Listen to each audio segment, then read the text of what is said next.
always believed I was destined for something greater.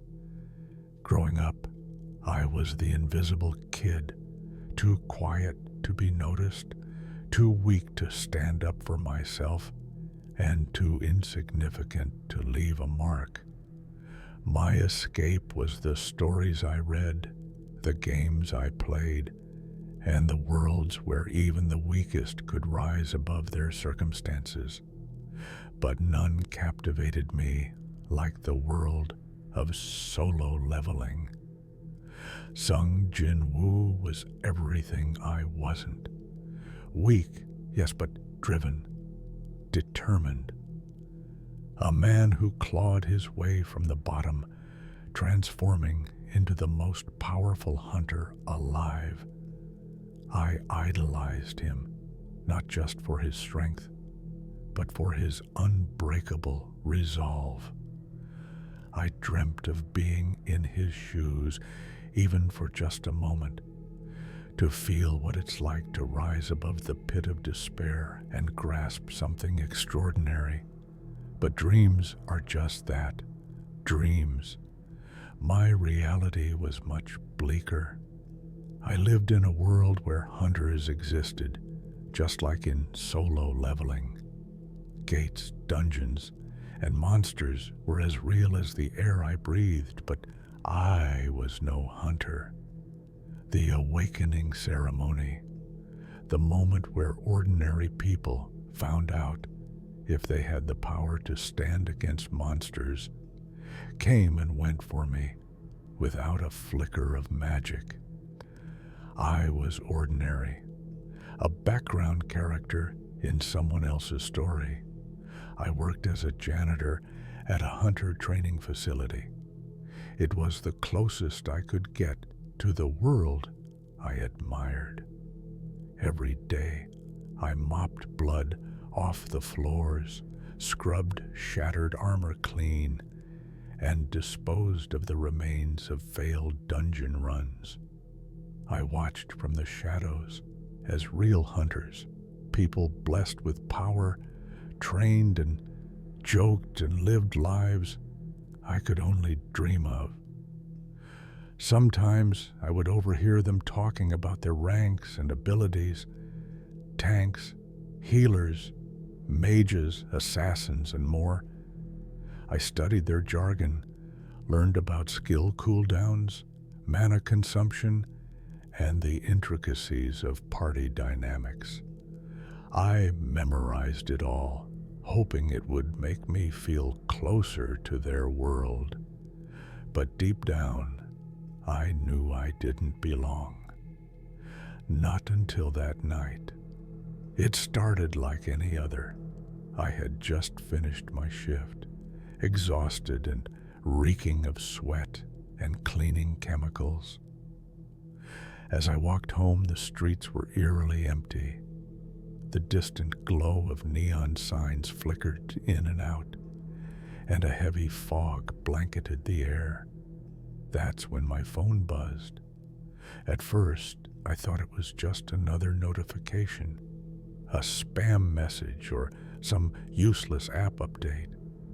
But the icon caught my eye. It was a jagged black crown, unfamiliar and unsettling. Curiosity got the better of me, and I tapped it. The screen went black for a moment, then lit up with red, glitchy text.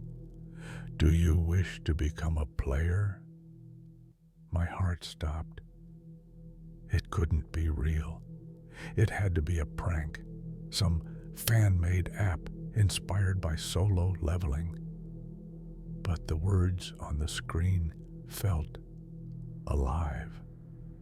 They pulsed with a faint glow, as if challenging me to answer. I hesitated, my thumb hovering over the screen.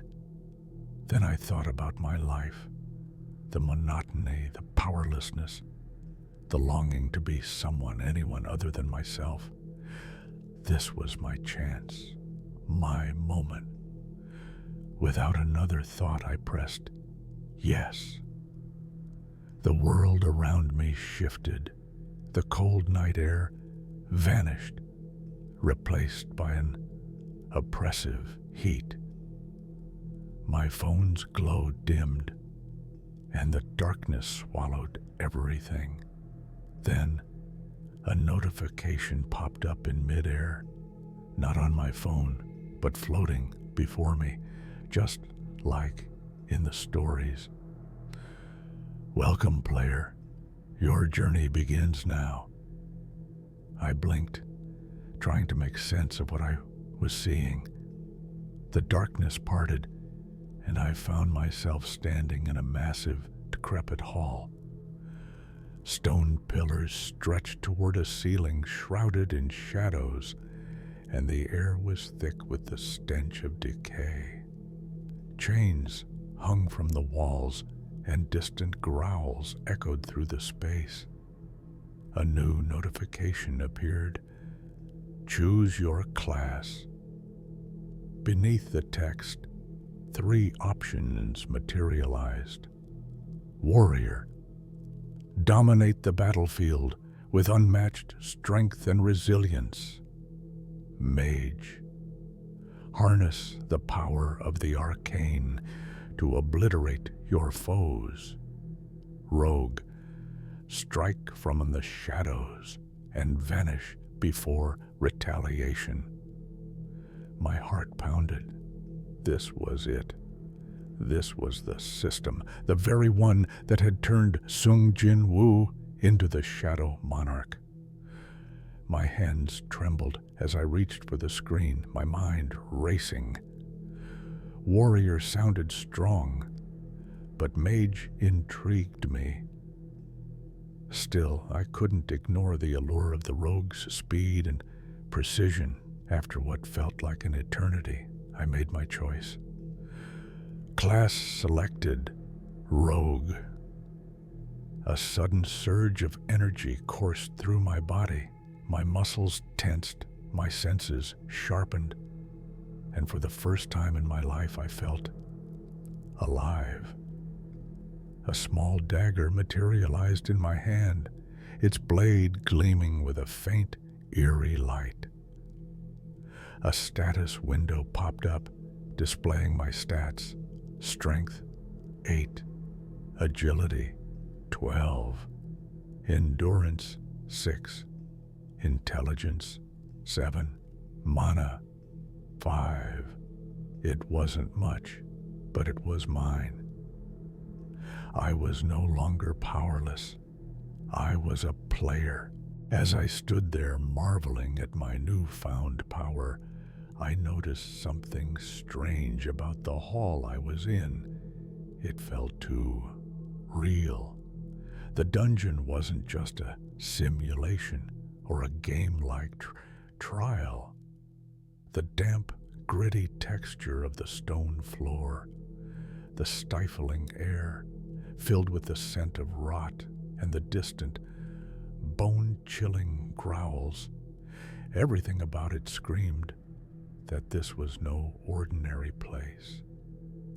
I started exploring, moving cautiously through the massive chamber.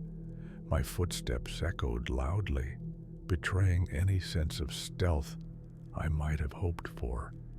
I clutched my dagger tightly, my knuckles white as I peeked around corners and scanned for danger. For a while, the silence was almost comforting. Almost. Then came the whispers. At first, I thought it was my imagination. A faint, unintelligible murmur that seemed to come from everywhere and nowhere at once. I froze, straining my ears to make sense of it. The whispers grew louder, forming fragmented words. Not ready. Run. My blood turned cold. I spun around, dagger raised, but there was nothing there. The hall was empty, save for the flickering shadows cast by the eerie blue torches lining the walls. I took a shaky step forward and the whispers stopped. I kept moving, my heart pounding in my chest.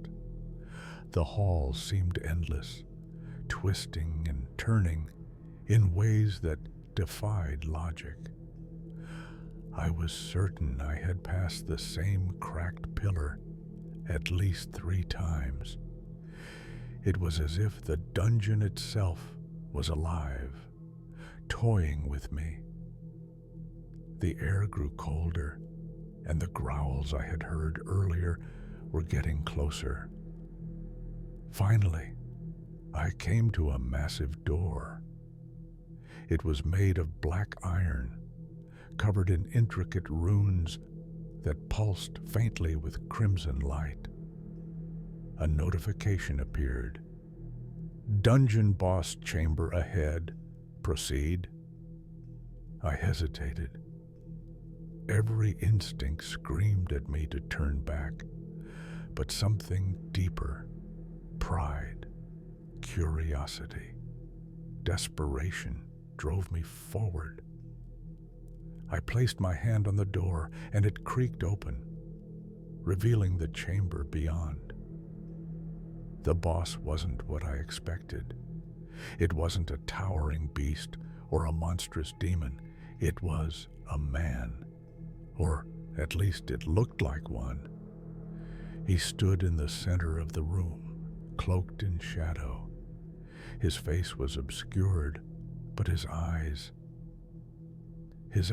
burned with an unnatural blue light that froze me in place. He tilted his head as if studying me, and then he smiled. "So, you're the new player," he said, his voice smooth and cold. "Let's see if you're worth my time." Before I could react, the shadows around him surged forward, swallowing me whole. The last thing I saw was his grin, sharp and cruel, as the darkness dragged me into a nightmare I could never escape. "You're weak," the man sneered, "but I can fix that. Pain is the greatest teacher, after all." He raised his hand, and the shadows responded, writhing like living things. The first cut was shallow, slicing across my forearm. I screamed, the sound echoing through the chamber. But the shadows didn't stop. They tore into me, precise and deliberate, carving lines and symbols into my flesh. Each cut burned like fire, and with every drop of blood that fell, I felt a piece of myself slipping away. "Stop," I begged, tears streaming down my face. "Please, stop." But the man just laughed, a cold, hollow sound. "You wanted to be a player, didn't you?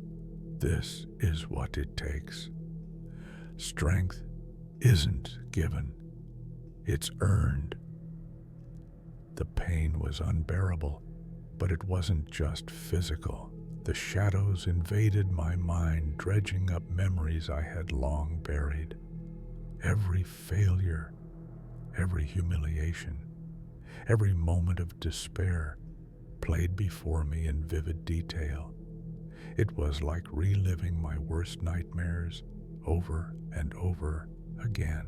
One shadow reached for my eyes, its icy tendrils wrapped around my face, prying my eyelids open. I was forced to watch as another shadow extended a razor-thin blade and carved into my remaining leg. The agony was indescribable. I could feel the blade slicing through muscle, severing nerves, and grinding against bone. I wanted to close my eyes to escape, but the shadows wouldn't let me. "Do you feel it?" He was standing over me now, watching with a curious expression. "This is what it means to be weak. This is what you wanted to escape, isn't it?" Tears streamed down my face. I couldn't speak. My throat felt raw from screaming, and my mind was fraying at the edges. Then the man revealed himself. The man was the one I always admired, Jin Woo. He knelt beside me, his cold blue eyes boring into mine. "Do you know why you'll never be like me?" he asked, his voice a mixture of pity and contempt. "Because you lack one thing." "What?" I managed to croak, my voice barely a whisper. He leaned in closer, his breath icy against my skin. "The will to survive." With a flick of his wrist, the shadows surged forward again. This time they went for my torso. I felt my ribs crack, my lungs compress, and my heartbeat falter. My phone buzzed, and a notification appeared in the corner of my vision. Warning, critical condition. I thought I would die then and there, but instead, the shadows stopped. They pulled back, leaving me a broken, bleeding husk on the dungeon floor. Jin Woo stood, his expression unreadable. "I've seen enough," he said. "You're not worth killing." He turned and began to walk away. The shadows receded, following him like obedient pets. The dungeon grew darker, colder. I tried to call out to him, to beg for mercy, but my voice was gone. All I could do was lie there, staring at the fading glow of his blue eyes. As the darkness closed in, my phone buzzed one last time. A final notification appeared, its text dripping with malice. "Quest failed. You are not worthy." When I woke up, I was in the hospital. The doctors told me I had been found in an alley, barely alive. They couldn't explain my injuries. My arms and legs were gone, but the wounds weren't like anything they'd seen before. It's almost as if they were dissolved, one of them said, his voice tinged with confusion and fear. They tried to reassure me, but I could see the fear in their eyes. They didn't understand what had happened to me, and they didn't want to. I tried to tell them the truth about the game, the dungeon, and Jin Woo, but they didn't believe me. They said it was trauma, that my mind was creating false memories to cope with the horror of what had happened.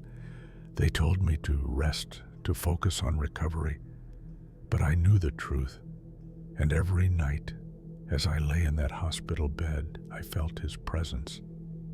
I saw his shadow in the corners of the room, heard his voice in the silence.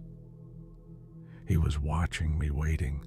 The worst part wasn't the fear, it was the shame. Jin Woo was right. I wasn't worthy. I had wanted to be like him, but I had failed, and now I was nothing, a broken, limbless husk of a man. One night, as I lay staring at the ceiling, my phone buzzed.